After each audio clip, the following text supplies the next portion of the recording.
Tips how to buy the jade in pearl. Let's go to Madam Chair vlog and let's go.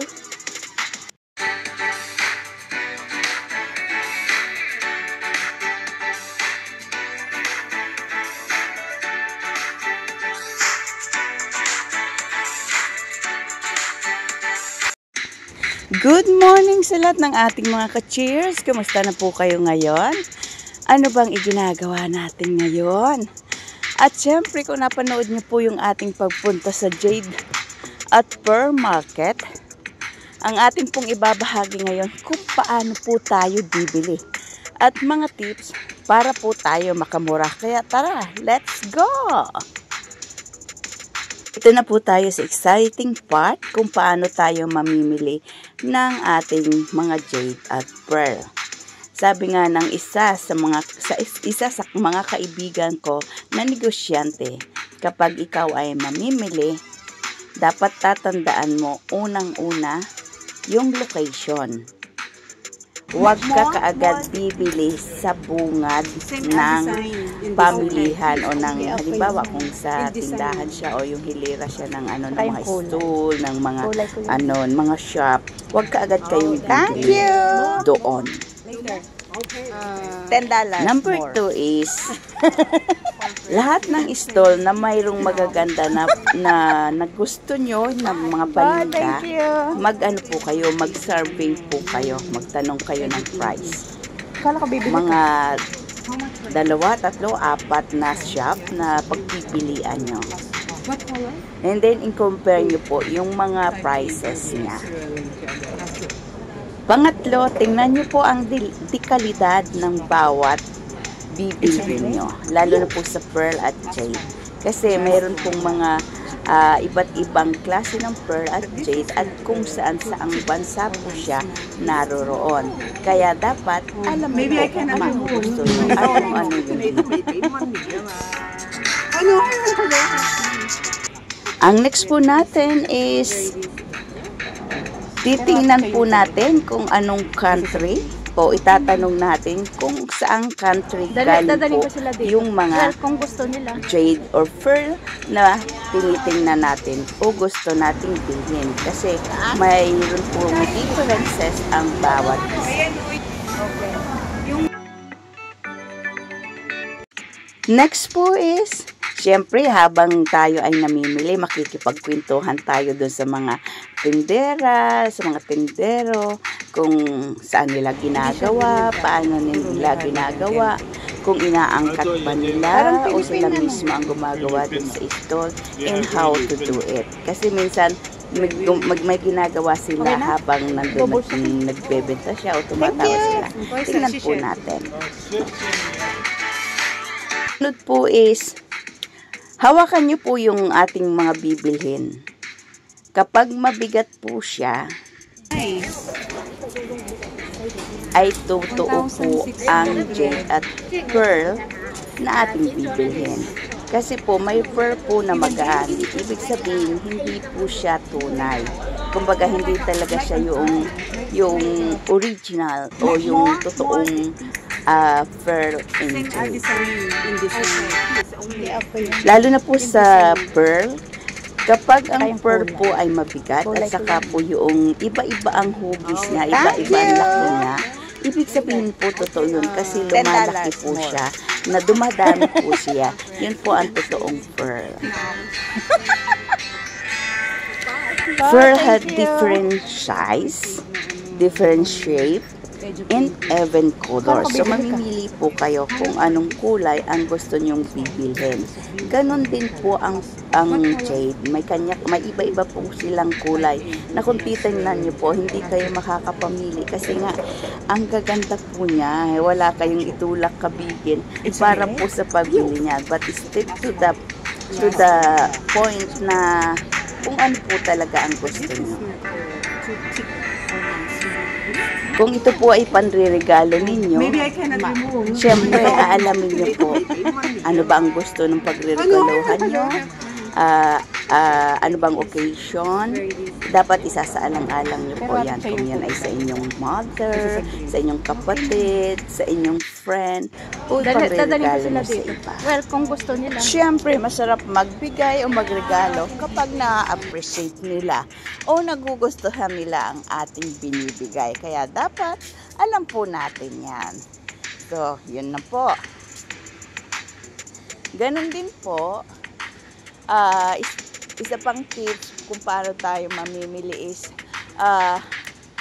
ano po, kumbaga lilibutin natin yung stall, di po ba? Makikipagtawaran tayo. Talagang itatawad natin yung gusto nating price. Let's say, ang price niya is 800. Pwede po natin silang tawaran ng mag-start tayo ng 200. Pwedeng 200 na lang, ganon. Pero po, hindi sila papayag kasi ang baba ng tawad natin. Sasabihin niya, 600. No, 200. Ibaba niya yan. 500. Sasabihin niyan.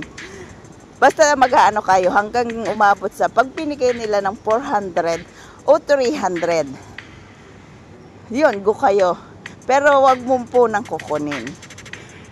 Basta mag-stick muna kayo doon sa 200. Tapos, pag ibinigay nila ng 200, 400, kunin nyo na po. Kasi, yun po ang na price nila. O di ba nakatawad kayo ng kalahati. Kasi, ang isa po nating tips ay, kasi yung mga kaibigan ko, mga negosyante sila. Lalo na pagbibili ng alahas, ang tubo na ibinibigay nila is more than sa presyo. Bakit? Kasi tatawad pa yung mga customer. Kaya kung ikaw ay negosyante, alam mo yung presyohan, alam nyo yung galawan. So, doon kayo mag-i-start doon sa alam yung kaya nyo. O kumbaga isa, hindi naman sila malulugi, parang ganun. Minsan kasi, tatawad tayo. Hindi talaga 100% na bibili tayo, ganun po. So, ang isa pa pong tips natin is, ano po, makikipagtawaran tayo. Halimbawa, ang tawad natin na binigay isa, ay hanggang 600 lang o 500, 400. Sabihin natin, wag muna. Umalis na po tayo muna. Tapos maglibot kayo sa another stall, sa another kayo hanggang makatawad kayo. Kasi kung ang presyo na hinihingi nyo is hindi sila lugi, hahabulin talaga kayo ng mga tindera. Yun po ang isa natin sa pinaka-the best na tips natin na marunong tayong tumawad sa mga jewelry. Alam natin na pag ang mga ganyang paninda is talagang almost kalahati, more than kalahati pa sa presyo niya. Di po ba? Pero kung ang mga tinda naman po nila ay mga gulay-gulay, pagkain, wag na po nating tawaran, lalo na po yung mga nasa ano lang sa kalsada, wag na po nating tawaran kasi yun po ay galing sa ani nila. Kung nagtitiis sila na para po mayroon po silang kaya wag na po tayong tumawad. Kasi hindi po talaga nagpe-presyo ng mga yung sa kasada na maliliit na vendors. Yun po ang ating tulungan.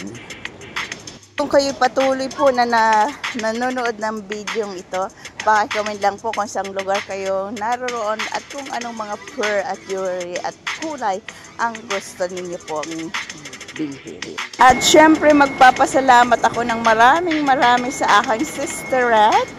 Yan. Kay Madam Alma Matias of May. Thank you sa pagsama at pagdala sa akin sa Jade Market at kung paano ang pagbibili ng mga jade at saka pearl na mga jewelry. Thank you, May. At syempre nakita nyo na rin po yung ating mga nabili at naipon na mga jade at mga pearl na mga alahas. O diba ang cute? Pero hindi ko lahat po talaga binili yun. Yung mga nakikita nyo. Kundi mga gift po yan sa akin, mga souvenir, remembrance, ganun po. O mga ka-cheers, nakakuha niyo po ba ang mga tips natin kapag tayo ay mamimili ng mga pearl at saka jade? Hindi lang po pearl at jade yan ha, pati po sa mga alahas.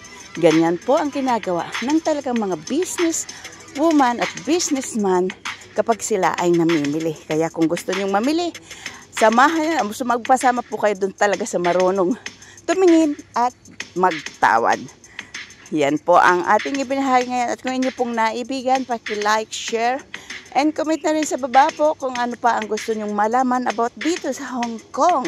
Mga pasyalan at magagandang mga tips na po pwede natin puntahan kapag kayo ay pumunta dito sa Hong Kong. Kaya naman huwag ka ating kalimutan na mag-subscribe sa ating munting channel. At huwag din natin kalimutan hit ang notification bell para lagi po kayong updated sa mga videos na ilalabas ni Madam Chair at nang hindi nyo mamiss ang ating mga new content na ibinabahagi sa atin. Kaya hanggang dito na lamang at ingat po ang lahat at God bless us all at sana lagi po tayong updated sa mga bagay-bagay na nangyari sa mundo at keep update po sa ating mga mahal sa buhay. Lagi pong magkaroon tayo ng communication sa kanila para po tuloy ang ating pagtatrabaho na stress-free. Kapag nasa okay po ang lahat, talaga namang masaya po tayo. Kaya ang pagbili ng jade at ng mga pearl ay isa po yan sa mga pastime ng mga OFW dito sa Hong Kong. At syempre yung mga turistang pumupunta dito. At lalo na kapag umuwi ang mga OFW. Isa yan sa mga dinadala o iniragalo o pasalubong sa kanila. Dahil kung alam nyo kung paano tumawad, makakatipid po talaga tayo ng almost 75% ng kanila pong ino-offer. Tatandaan natin, hindi naman nila ibibigayan kung hindi po, kung sila po ay malulugi. Kaya, goodbye everyone. Tara na. Hanggang sa muli. Adios.